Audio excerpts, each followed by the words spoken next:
Merhaba, şimdi yılbaşı için çikolatadan fincan yapacağız. İçerisine pudingle dolduracağız. Hadi hep birlikte başlayalım. Çikolatadan fincan yapmak için ihtiyacımız olan şeyleri sayacağım.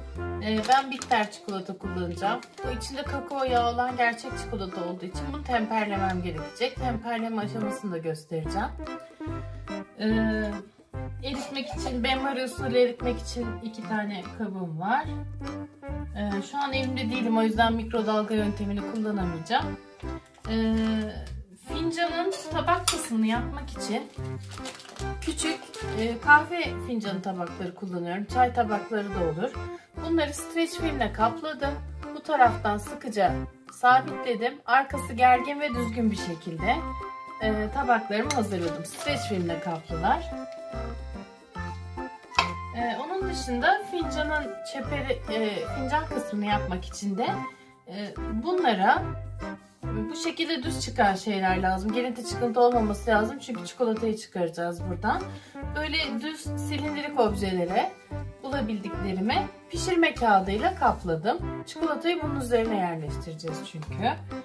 2 tane düz cam bardak buldum. 2 tane de kağıt rulo buldum. Doğru temperleyebilmek için çikolata derecesi kullanacağım. Temperlerken toparlayıp dağıtmak için de bunları kullanacağım. Buraya çikolatayı sıkmak için ya bir krema torbası veya bir şırınga kullanabilirsiniz. Onun dışında bir de asetata ihtiyacım olacak. Çikolataları asetata döküp bunun etrafına saracağım. Şimdi öncelikle çikolatayı kaba doldurup eritmekle başlayalım. Şimdi burada benim suyum kaynamaya başladı.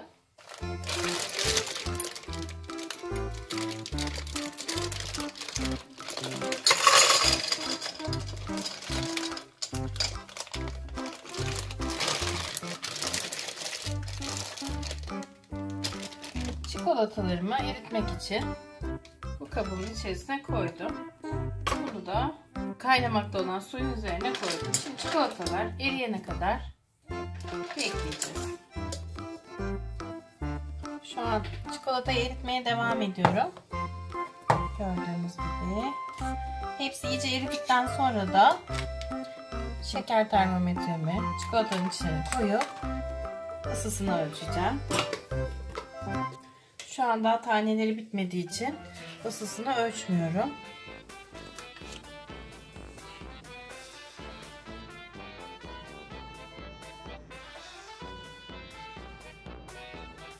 Şimdi birkaç temperleme yöntemi var. Elinizde mikrodalga varsa çikolatayı rendeliyorsunuz. Yüksek ısıda 20 saniye çalıştırıyorsunuz, çıkarıp karıştırıyorsunuz. 10 saniye daha çalıştır, karıştır. 10 saniye çalıştır, karıştır. Böyle toplam 4 tur çıkarıp karıştırıyorsunuz ve daha sonra pişirme kağıdına çikolatayı seriyorsunuz. Kağıdı iyice sallıyorsunuz, tezgaha vuruyorsunuz, havasını alıyorsunuz. Bu yeterli. Mikrodalganız yoksa 2 yöntem var. Birinci yol biraz daha pratik. Kakao yağını rendeliyorsunuz, çikolatayı benmari eritiyorsunuz. Isısını 36.1 derecenin altına inene kadar bekliyorsunuz ve daha sonra içerisine rendelenmiş bir tatlı kaşığı kakao yağını döküyorsunuz, karıştırıyorsunuz. Bu da güzel bir yöntem. Bir de klasik temperleme yöntemimiz var. Simmering, yani kaynama noktasının biraz altındaki suda benmaride eritiyoruz. Daha sonra bu erittiğimiz çikolatanın 2/3'ünü tezgaha seriyoruz.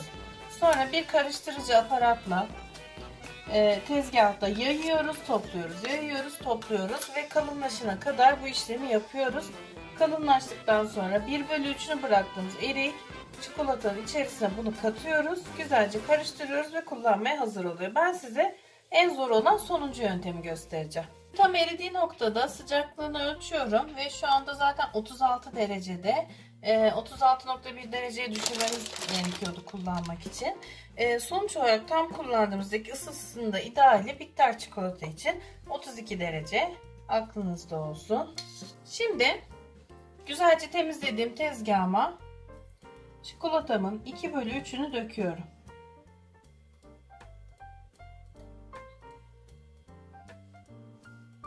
1/3'ünü kapta bırakıyorum.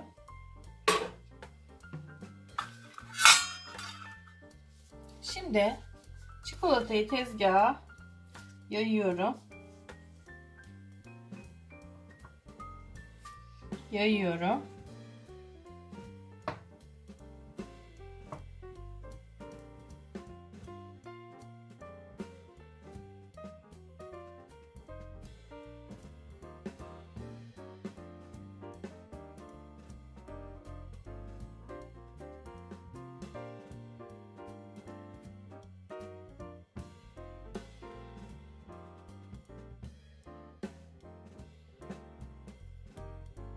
Çikolata istediğim kalınlığa ulaşana kadar bu işleme devam ediyorum.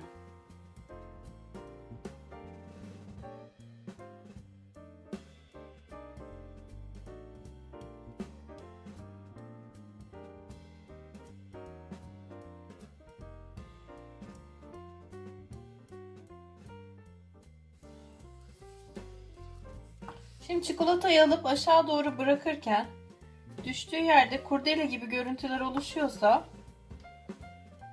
akışkanlığı biraz olsun azaldıysa bu bizim için yeteri kadar temperlenmiş demek. Şimdi bunu alıp tekrar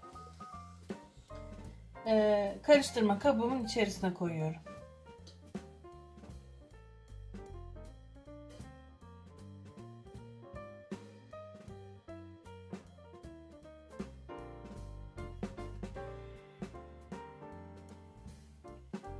Çikolata ile çalışırken istediğim sıcaklığı kaybederse ve işimi daha bitirmemişsem tekrar eritip tekrar temperlemem gerekecek.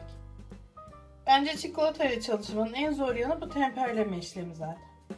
İçinde kakao yağı olan gerçek çikolata değil de bitkisel yağ olan sahte çikolata kullanırsanız temperleme ihtiyacı yok. İşlemesi daha kolay, daha ince iş yapabiliyorsunuz. Ama tabii ki lezzeti de, sağlıklı oluşu da aynı seviyede olmuyor. Her avantajın bir kötü yanı çıkıyor karşımıza. Ben gerçek çikolatayla çalışmaya özen gösteriyorum gerekmedikçe. Şimdiye kadar da gerekmedi ama çok ince işler yapmam gerekirse mecburen kakao yağı olmayan sahte çikolatayla çalışmak gerekebilir. Şu an için gerekmedi. Şimdiye kadar.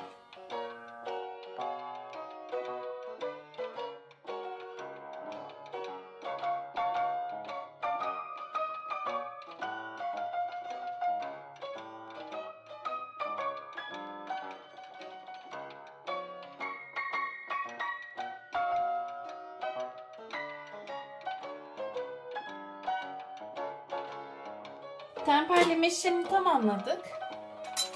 Şimdi temperlediğim daha soğuk olan çikolata karışımıyla içinde bıraktığım 1/3'lik daha sıcak olan çikolata karışımını birbiriyle iyice karıştırıyorum.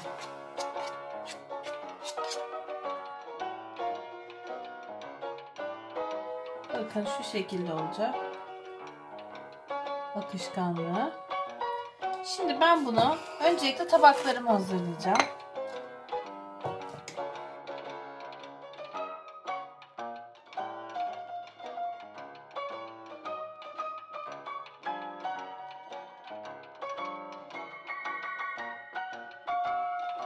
Tabağın arkasına güzelce sıvayacağım. Streç filmle kaplıydı biliyorsunuz tabak. Çok ince olmayacak şekilde.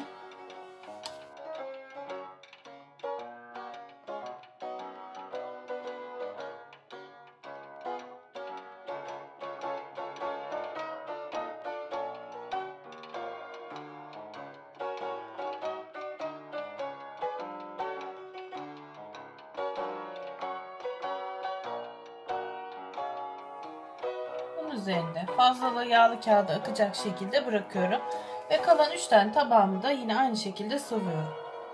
Tabağı kaplarken ilkinde biraz zorlanmıştım, dikkat etmişsinizdir. Çok güzel bir yöntem geliştirdim diğer ikisini kaplarken.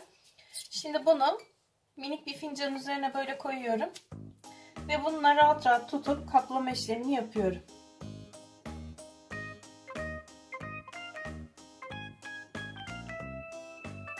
Siz de öyle bir yöntem deneyin. Rahat edersiniz. Benim ilkinde yaşadığım zorlukları yaşamamış olursunuz.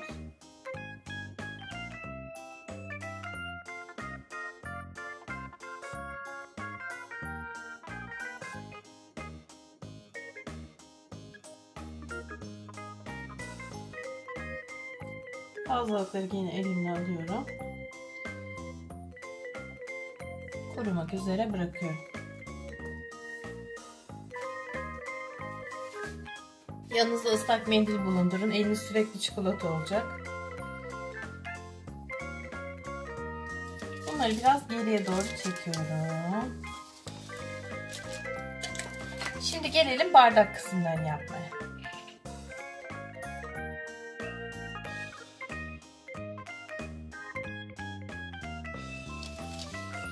Çikolatamın kıvamını çok kaybetmeden devam etmek istiyorum. Çünkü yoksa tekrar temperlemem gerekecek.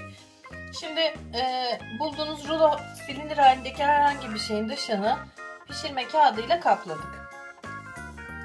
Tam bunu kaplayacak kadar da asetat lazım. Asetatı tam bunu kaplayacak şekilde ayarladım ve kestim. Şimdi ben bu asetatın üzerini çikolatayla sıvıyorum.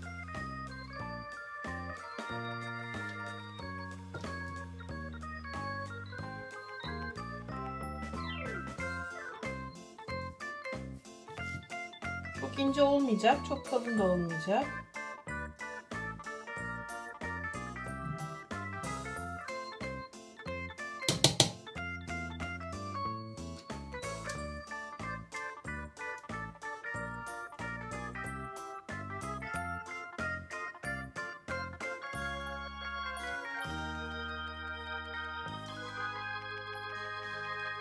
Öyle bir sıcaklıkta olmalı ki çikolatamız akıp gitmeyecek ama kalıp gibi de kalmayacak. Güzelce yayacağız üzerine.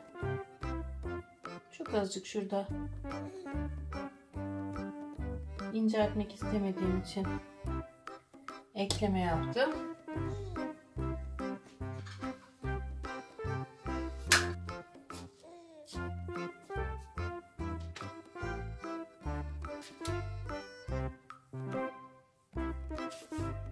Asetata sürdüğüm çikolatayı aldım. Silindirimin üzerine çikolata içte kalacak şekilde sarıyorum. Şimdi bunu sabitlemem gerekiyor. Açılmasın diye. Sabit durabilsin diye. Şu şekilde.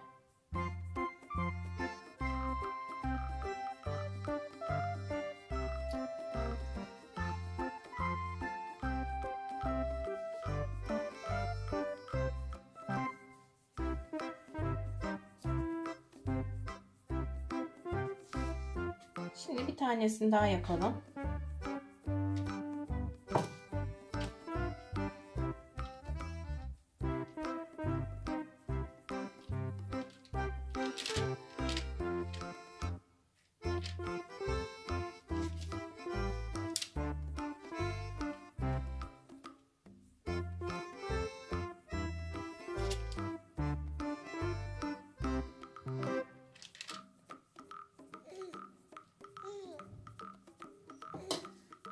Asetatın üzerine yaydım.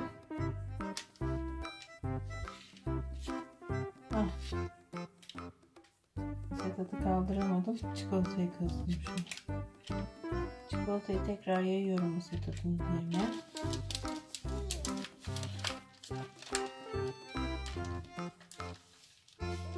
Evet. Asetatı aldım burada.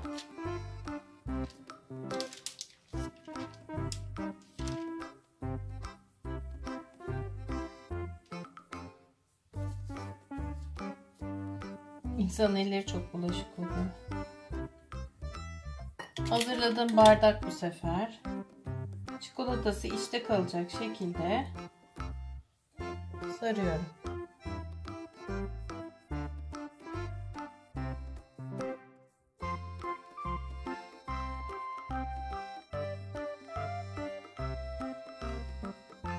Yine şu ucunda açıklık olmasın diye bantlayacağım biraz. Evet, bu da hazır. Dolmak üzere koyuyorum. Böyle böyle kupalarımı da hazırlayacağım, fincanlarımı. Bu bir şekilde kurumasını beklerken bir yandan da fincan kısmımın kulplarını yapacağım.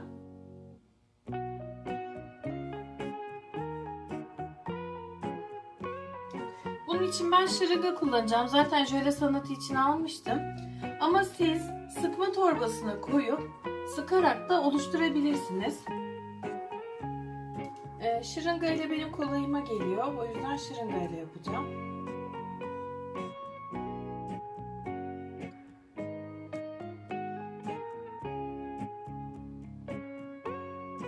Şimdi bir yağlı kağıt üzerine kulp şeklinde sıkacağım çikolatayı.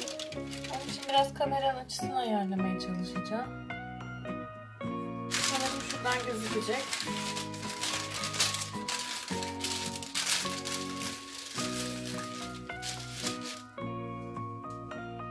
Şu şekilde.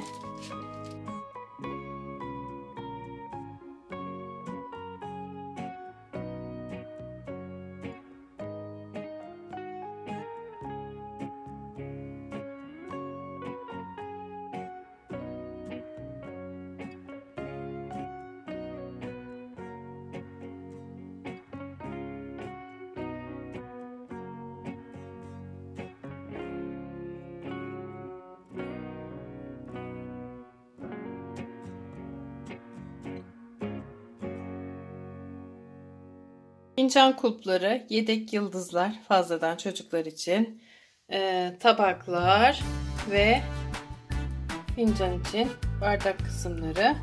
Şimdi bakalım bunları yaptığım kalıplardan çıkaracağım. Nasıl olacak? Şu yıldızları artan çikolatayla çocuklara vermek için yaptım. Böyle hızlıca, yani çok uğraşmadan. Hastalara da böyle dekorlar yapabilirsiniz bu arada. Bunlar benim fincan kulpları. Onları da tabağın içerisine alıyorum. Bakalım şimdi nasıl çıkacaklar. Önce tabağa çıkartmaya çalışacağım.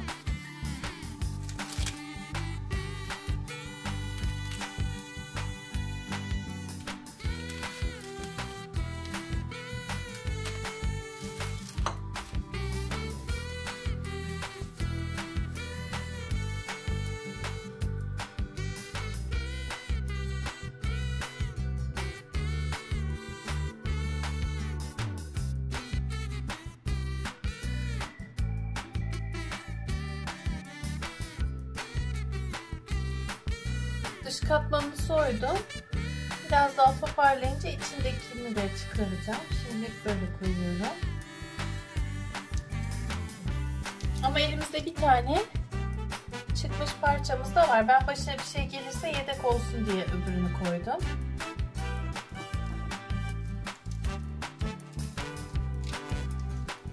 Biliyorum çok zor oldu kalıplardan çıkartması. Bu başarılı bir silindir çalışması oldu. Bu da kalıptan çıkarabildiğim tabak. Şu cupcake üstüne konulan şekerler var renkli. O şekerlerden kenarlarına serpiştirdim efekt vermek için. Ve bunu bununla birleştireceğim. Bu şekilde. Ve kulbunu takacağım. Birazdan. Fincanım hazır olacak. İçinin pudingi, süsüyle hazır bir ürün olmuş olacak. Şimdi bununla birleştirme kısmını hallettim. Bu hazır sayılır. Bir de bir tane daha silindiri sağlıklı çıkarttım kalıptan. Ve onun üzerine de şöyle bir kapak yaptım. Aslında altı boşta. Bu iyice donunca bunun da içerisine jelibonlar doldurmayı düşünüyorum. Böyle ters bir şekilde tabağa çevireceğim. Çocuklar bunu kırıp içinden jelibonları çıkaracaklar. Şimdilik bu durumdayım. Şimdi şu fincanın bir de kulbunu takayım. Kulp şu şekilde. Elimde kalan az miktarda bir erimiş çikolata var. Yarı katılaşmış, yarı erimiş durumda. Onunla şuralarını erimiş çikolata bulaştırıyorum. Ve o erimiş çikolatayı kullanarak bunun kenarına yapıştırıyorum.